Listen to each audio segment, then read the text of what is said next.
A gracious good day to one and all once again. 'Tis I, Norton the First, by grace of God, Emperor of the United States and Protector of Mexico. Back with you all once again for episode number 171 of Emperor Norton's fantastic history vlog. Today is December 9, 2020. It is our 268th day living under COVID-19 restrictions with no end in sight. In fact, we are back in shelter in place here in San Francisco, quite sadly. We'll be covering December 9 through the 15th today in this vlog. And don't forget to tune in on the weekends for our special edition with the Countess Lola Montez of Lansfeld. Well, let's begin.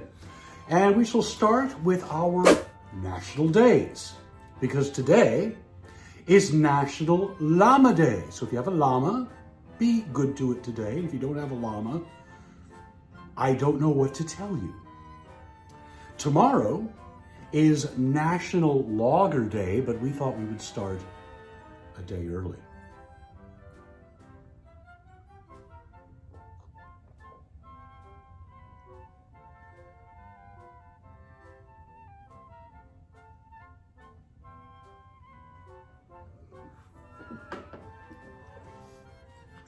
Oh, that was good. I may belch. And then the 11th is National Have a Bagel Day. What's your favorite? The 12th is the Festival of Unmentionable Day, so don't mention it. The 13th, National Choral Day. Hello to all my choir buddies out there. The 14th is Monkey Day. I don't know what you're supposed to do with that, but touch my monkey. And the 15th is Cat Herders Day. Well, we do that every night. We have to herd 4 cats to bed, and they're amazingly compliant. Next up, Florida Man. We've got 3 today. Oh, 4. It's a bonus day. Starting with the 10th, Florida man growing marijuana panics, turns himself in after hearing unrelated police activity. The 11th, Florida man arrested for DUI while lemur and wallaby escaped from truck during traffic stop. Okay. The 12th, deputy cleared for shooting naked man armed with crossbow who claimed aliens were after him. And the 15th, Florida man robs gas station while wearing drawn-on goatee. Should have been obvious. I suppose not. For our San Francisco stories today, we have 2. We rely on John Ralston's wonderful book that we'll be reading from today, This Date in San Francisco. And we begin with December 10, 1965. Bill Graham presents the first Fillmore Auditorium rock concert. Bill Graham was born in Berlin in 1931. His father died just after Bill was born, and the family being Jewish, his mother died in a concentration camp. Reticent about his background, Graham professed to remember nothing about his parents and little else other than a hellish 2-year odyssey with other refugee children across France, Spain, and to Portugal, where he was put on a ship that crossed the Atlantic to New York. Settled in New York with the help of the Hebrew Sheltering and Immigrant Aid Society, Bill grew up American, changed his name, and lost his accent. Theatrically inclined, he got parts with New York stage companies and began coming to San Francisco in the 1950s to check out the theater scene. Graham was more businessman than performer, but he combined both interests by becoming a business manager in the San Francisco Mime Troupe, who still perform to this day. It was the turbulent 60s, and the Mime Troupe was a radical, rebellious bunch whose finances were shaky and who had regular trouble with the authorities. Graham had little use for their politics, but after the troupe was arrested for performing without a permit in Lafayette Park in Presidio Heights, he organized a benefit concert by local rock groups in Longshoremen's Hall on the waterfront on October 16, 1965. The turnout was tremendous, with lines going around the block. Graham organized a second benefit, and needing a larger location, he rented the Fillmore Auditorium from owner Charles Sullivan, an African-American businessman. The Fillmore, in a black neighborhood, was a rhythm and blues soul venue, and Graham's rock groups associated with radical politics, rock groups actually weren't very political, lysergic acid dithylamide, oh, I know I'm butchering that, LSD. Marijuana, sex, and loud music aroused opposition among the locals and the police, especially the police. But Graham persisted. On December 10, 1965, a Palo Alto group called the Warlocks, later the Grateful Dead, a name Graham hated at first, led off the benefit, followed by the Jefferson Airplane. On January 14, 1966, Graham staged a third benefit. Graham produced concerts and other events at the Fillmore in San Francisco and at the Fillmore East in New York for 6 years, and would dominate rock music promotion in San Francisco and the United States for over 20 years. The late, great Bill Graham. Our second story today is from December 11, 1854. The Mechanics Institute is organized. Along with the Argonauts who swarmed to San Francisco in the gold rush came artisans, craftsmen, entrepreneurs, and others who built a city on sandhills. The city's first foundry began in 1849, followed by machine shops, boatyards, wood shops, tanneries, grist mills, etc., etc., etc. As gold mining played out, California developed a new and more stable economy based on agriculture and manufacturing. Working men could benefit from adult education, but the new public school system offered none. To address the need, a citizens group met on December 11, 1854 in the tax collector's office in City Hall across from Portsmouth Square. They formed a stock company which anyone could join by paying $25 a share for proprietary membership and $3 quarterly dues. Subscribing members paid a $5 initiation fee, and quarterly dues were later reduced to $1.50. The organization was called the Mechanics Institute, or simply the Mechanics. The name was not new, the earliest such institute having been established in Glasgow, Scotland in 1821. In June 1855, the Mechanics rented a fourth-floor room in Samuel Brannan's Express building at California and Montgomery Street. The library grew. Lectures were given on technical and cultural subjects, and the institute became a social hub. In 1858, the Mechanics moved to new quarters on Montgomery Street. In 1863, they bought a lot on California Street, sold the property in 1866, and erected its own building at 31 Post Street. That's where I used to write my proclamations and played chess. Now, that building would burn down in 1906, but they relocated not too long thereafter, right next door where it still stands to this day.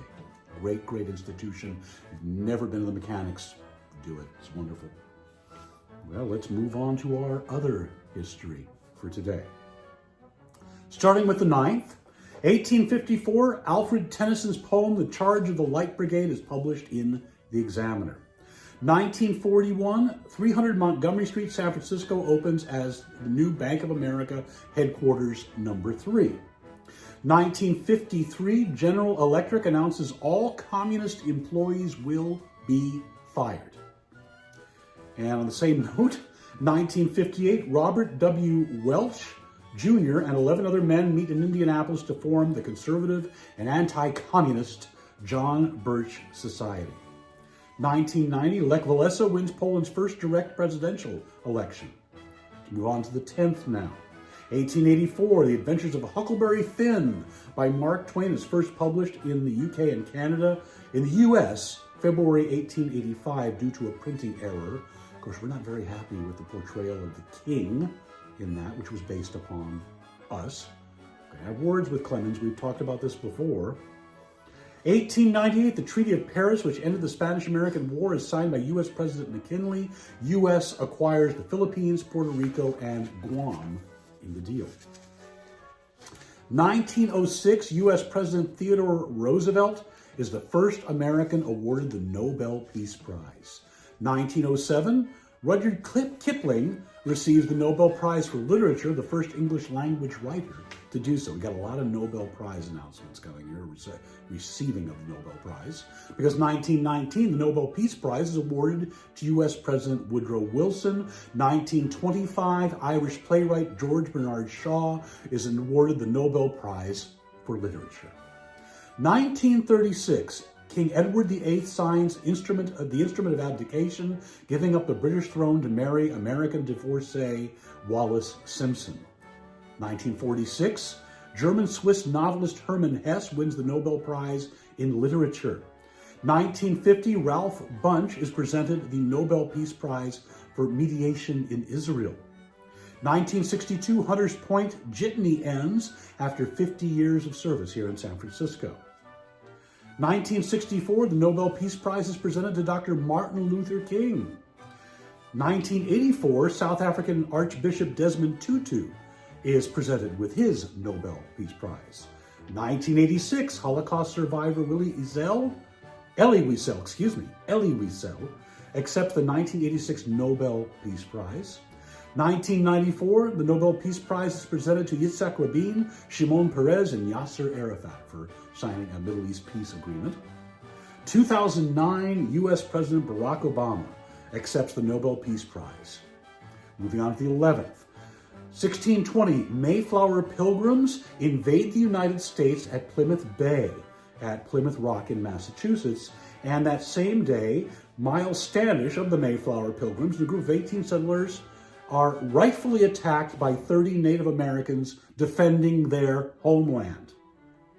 1913, the Mona Lisa is recovered 2 years after it was stolen from the Louvre Museum. 1914, the Stockton Street Tunnel in San Francisco is completed. That is what connects the Union Square area with Chinatown. 1932, the coldest day in San Francisco recorded. 27 degrees Fahrenheit. It snows. One of the, I believe, 5, possibly 6 times it has snowed in San Francisco. 1936, Edward VIII announces in a radio broadcast that he is abdicating the British throne to marry Wallis Simpson. I think they're still talking about that in the royal family, at least according to the Crown. 1961, JFK provides U.S. military helicopters and crews to South Vietnam, really the beginning of the Vietnam War in a lot of ways. 2019, climate activist Greta Thunberg is named Time Magazine's Person of the Year. They haven't announced yet this year. Moving on to the 12th now, 1800, Washington, D.C. is established as the capital of the United States of America. 1822, Mexico officially recognized as an independent nation by the U.S. We would protect it later on. 1925, Arthur Heinemann coins the term motel and opens the Motel Inn in San Luis Obispo. 1946, the United Nations accepts 6 Manhattan blocks as a gift from John D. Rockefeller Jr., and that's why the United Nations is not in San Francisco, where it was founded. 1961, Adolf Eichmann is found guilty of war crimes in Israel. Also 1961, Martin Luther King Jr. and 700 demonstrators are arrested in Albany, Georgia. 1975, Sarah Jane Moore pleads guilty to trying to kill U.S. President Gerald Ford, and that assassination attempt took place on Post Street at the St. Francis Hotel, or Hotel St. Francis, here in San Francisco. She missed, and that's a whole other story. We'll get into that someday. Year 2000, the U.S. Supreme Court releases its decision in Bush v. Gore, settling the recount dispute in Florida's 2000 presidential election in George W. Bush's favor, and thus handing him the presidency. Moving on to the 13th, 1928, the clip-on tie is designed. 1969, Arlo Guthrie releases Alice's Restaurant. You can get anything you want. 1976, the Golden Gate Bridge District starts ferry service to Larkspur. 1976, longest nonstop passenger air flight, Sydney to San Francisco, logs in at 13 hours, 4 minutes. 1983, KYA-AM in San Francisco, California, changes its letters to Coit, K-O-I-T. They're probably doing all their Christmas music right now. Moving on to the 14th, 1793, the first state road authorized from Frankfort, Kentucky to Cincinnati, Ohio, beginning of socialism in the United States. Well, probably previous to that. 1903, the Wright brothers attempt to fly the Wright Flyer for the first time at Kitty Hawk, North Carolina. It didn't work. Not that day, at least. We're coming up to that in a future broadcast. 1955, the Tappan Zee Bridge in New York opens to traffic. It was demolished recently when they finished its successor. 2008, President George W. Bush makes his fourth and final trip to Iraq as president is almost struck by two shoes thrown at him by an Iraqi journalist during a farewell conference in Baghdad. The 15th, 1791, U.S. Bill of Rights is ratified when Virginia gives its approval and becomes Amendments 1 through 10 of the U.S. Constitution. 1952, Christine Jorgenson is the first known American to undergo a sex change operation. She used to live in Laguna Beach. 1961, Adolf Eichmann is sentenced to death for war crimes in Israel. 1973, the American Psychiatric Association declares homosexuality is not a mental illness. 1979, Chris Haney and Scott Abbott develop the board game Trivial Pursuit. 2009, Boeing's new 787 Dreamliner makes its maiden flight from Seattle, Washington. Great airplane. Let's now move on to our births for today. Got a lot. Starting with the 9th, 1886, Clarence Birdseye, who perfected freezing vegetables. You can still buy his products to this day. There was a real Birdseye. 1902, actor Margaret Hamilton. And your little dog, too! But she did a lot of other things, too. 1918, Kirk Douglas, who just passed away recently. 1922, Red Fox, comedian, actor. 1928, another actor, Dick Van Patten. 1930, one of my favorites, Buck Henry, great comedy writer and actor. 1934, Dame Judi Dench, what a national treasure she is. But you know what? She's a, excuse me, she's a terrible shoplifter. 1941, actor Beau Bridges. 1941 as well, musician Dan Hicks. 1942, Dick Butkus. 1943, Rick Danko finally saw The Last Waltz recently. He was in the band. And 1946, noted anthropologist Loran Pendleton. 1957, Donny Osmond. 1973, Stacey Abrams, American politician, great person. Let's move on to the 10th now. 1830, writer Emily Dickinson. 1929, Dan Blocker from Bonanza. 1951, Frank Beard, the drummer in ZZ Top, one of the three members of ZZ Top, and ironically, the only one not to have a beard. He should either change his name or grow a beard. 1964, celebrity chef Bobby Flay. Let's move on now to the 11th. 1889, founder of Knott's Berry Farm, Walter Knott. 1918, Alexander Solzhenitsyn, the Russian writer. 1926, blues singer Big Mama Thornton. 1931, Rita Moreno, wonderful actor. Rosa Dolores Alvaro, the original name. 1931 as well, the Bhagwan Sri Rajneesh, pardon me. 1939, Tom Hayden, American civil rights activist, as well as an anti-war activist, won Chicago 7. 1943, John Kerry, U.S. Secretary of State from 2013 to 17, 2004 presidential nominee of the Democratic Party, and I think he's been appointed as the envoy for climate change, if I remember right, by incoming President Joe Biden. And 1946, actor Terry Garr. You ever see the time she took a shower on the Letterman show? That was hilarious. Let's move on to the 12th now. 1745, John Jay, U.S. statesman and first U.S. Chief Justice of the Supreme Court. 1821, Gustave Flaubert, French novelist, Madame Bovary. 1863, Edvard Munch. No, that was not from Home Alone.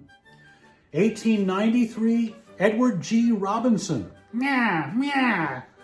1913, Jesse Owens, U.S. track star. 1915, Frank Sinatra, the great singer, Old Blue Eyes.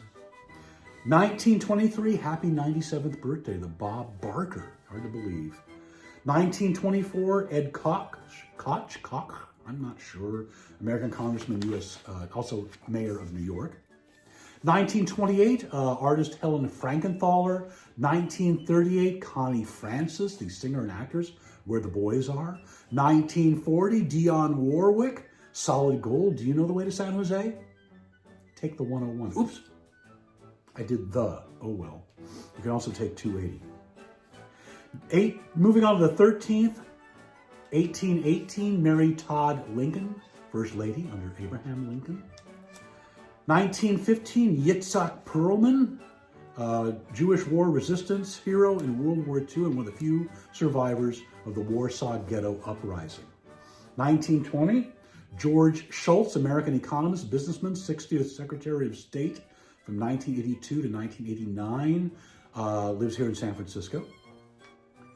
1922, our beloved widow, Jose Saria, the widow Norton. We'll do a whole show on the widow Norton at some point. I think the Countess might have already. Not sure about that, but I believe so. 1925, Dick Van Dyke. He's still with us. 1929, actor Christopher Plummer. 1948, Jeff Skunk Baxter, guitarist. 1948, another guitarist, Ted Nugent. Another guitarist, 1949, Tom Verlaine, also the vocalist for the band Television, a very overlooked new wave, great band. I can't say enough good stuff about them. 1957, actor Steve Buscemi. Let's move on to the 14th. 1503, Nostradamus, but I bet you already knew that. 1895, George VI, King of the United Kingdom from 1936 to 1952, the father of Queen Elizabeth II. 1908, Maury Amsterdam. You might remember him from the Dick Van Dyke Show. 1911, Spike Jonze, not the film director, no, the crazy band leader. 1922, news executive producer Don Hewitt, the creator of 60 Minutes. 1916, Shirley Jackson, American writer, Road to the Wall, born in San Francisco. 1917, June Taylor, American choreographer. You ever watched Jackie Gleason's show, The June Taylor Dancers? 1946, Patty Duke. Oh, I love Patty Duke. 1960, James Comey, American lawyer and former FBI director. Let's move on now to the 15th. The year 37, Nero, the Roman emperor who fiddled while Rome burned. 1832, Gustav Eiffel, who designed and built the Eiffel Tower. 1882, Helena Rubinstein, U.S. cosmetic manufacturer. Also, it said 1882 on that if I got that one wrong, because 1892, J. Paul Getty, American oil magnate and billionaire. 1922, Alan Freed, DJ, introduced the term rock and roll. 1933, funny man Tim Conway. 1947, disc jockey, concert promoter Rodney Bingenheimer, the mayor of the Sunset Strip. 1949, Don Johnson from, Miami Vice, that's it. Also is responsible for some of the restoration of the Eureka, the ferry at the Hyde Street Pier. It was used in one of his TV shows. Nash Bridges was used as his office. In 1955, noted historian and San Francisco-based artist Joseph Amster also works under the name Amsterama. Check it out. Now for our deaths today. Starting with the 9th, we mentioned him earlier, 1971, Ralph Bunche, American UN delegate, first person of color to win the Nobel Peace Prize. 1972, gossip columnist Luella Parsons. 1982, Leon Jaworski, American Watergate scandal special prosecutor. 1995, Douglas Wrongway Corrigan, the aviator. 1996, Mary Leakey, British archaeologist and anthropologist, discovered the earliest human footprints. Let's move on to the 10th, 1896, Alfred Nobel. We've mentioned him a number of times. The Swedish chemist who invented dynamite and founded the Nobel Prize. 1946, Damon Runyon, American journalist and writer, Guys and Dolls, the musical. is based on his work. I got a horse right here. His name is Paul Revere. And anyway, you've heard enough of that one, I'm sure. 1967, Otis Redding dies in a plane crash at the age of 26. He wrote Dock of the Bay, which is it's set in Sausalito. 1920, Armand Hammer, the CEO of Occidental Petroleum, billionaire, also founded the Hammer Museum. If you missed their exhibition on ball peens, it was amazing. 2005, former presidential candidate Eugene McCarthy. Oh, I forgot to dig out a McCarthy daisy. Oh well. The Dowager was very vital to the McCarthy campaign in Orange County. 2006, Augusto Pinochet, Chilean general and dictator of Chile from 1973 to 1990. Let's now move on to the 11th, 1880. Oliver Winchester, American politician and rifle maker, the Winchester Repeating Arms Company, and of course his widow built the Winchester Mystery House. 1971, Maurice Mac McDonald, American fast food pioneer, one of the two McDonald brothers who created McDonald's. If you've never seen the movie The Founder, it really tells the story. Boy, did they get screwed. Well, enough of that. Let's move on to the 12th, 1204, Maimonides, Moses ben Maimon, the Rambam, Sephardic Jewish philosopher, astronomer, and physician. We have been to his grave in Israel. 1889, Robert Browning, English poet. 1939, Douglas Fairbanks Sr., the actor. 1968, Tallulah Bankhead, darling. Other great actor in 1985, Ann Baxter. 1999, Joseph Heller, the author of Catch-22. Moving on to the 13th, 1944, Vasily Kandinsky, Russian-French abstract painter, one of my favorites. 1961, speaking of painters, Anna Mary Grandma Moses, great primitive painter. Moving on to the 14th, 1476, Vlad the Impaler, the model for Dracula. 1799, George Washington. He was basically bled to death. They thought that was a cure at the time for various things. 1861, Albert, English prince, consort, and husband of Queen Victoria, dies at the age of 42. 1975, actor and also sidekick to Merv Griffin, Arthur Treacher, who had a chain of fish and chips shops at one time. You might remember that if you're of a certain age. 1989, Andrei Sakharov, Russian physicist and dissident, won the Nobel Prize in 1975. 1993, actor Myrna Loy. There's a little story about this. There was a statue in front of Venice High School in West Los Angeles, and it was actually of her. It was placed there for a movie. It became permanent. It disappeared. They found it in the garden of the school. I think it's back up again. It was surrounded by a cage at one point because people kept vandalizing it, but it was often referred to as the only virgin at Venice High. 1997, the funny man Stubby K. Moving on to the 15th, 1890, Sitting Bull, the Sioux chief who helped lead his people to victory in the Battle of the Little Bighorn. 1944, band leader Glenn Miller. 1966, Walt Disney. 2009, Oral Roberts, and I got these in the wrong order. Anyway, I didn't realize this, that Lillian Disney, Walt Disney's widow, died on the same date. Different year though, 1997, Walt died in 1966. Well, for our quotes today, we end with 3 quotes from Walt Disney. All our dreams can come true if we have the courage to pursue them. There is more treasure in books than all the pirates' loot on Treasure Island. It's a kind of fun to do the impossible. We can get behind that. And lastly, one of our favorites, when you're curious, you find lots of interesting things to do. Well, that wraps it up for this edition. Thank you for joining us today. Now, if you would like to leave a tip, and we greatly appreciate all of our generous donors, here's the information for that. You can do a one-time through either Venmo or PayPal, or a monthly via Venmo. We could not do this vlog without our generous donors. Hats off to all of you. Also, if you would like more information about the tours that the Countess and I will be doing again someday, as well as a lot of information about San Francisco history. Here's the link for that. Check out the individual websites. You can click on them for Emperor Norton's Fantastic San Francisco Time Machine, Drag Me Along Tours, and San Francisco Food Safari. Well, until we see you again, stay safe, stay inside, and therefore stay healthy. This would all be over right now if we just followed those 3 guidelines a long time ago. If you go outside, just wear the mask. That's the most important thing you can do. Just wear the mask. Don't get me started. Do not take unproven cures that might kill you. The vaccine is almost here. Hopefully we can get back to normal at some point soon. Most of all, however, be kind to one another.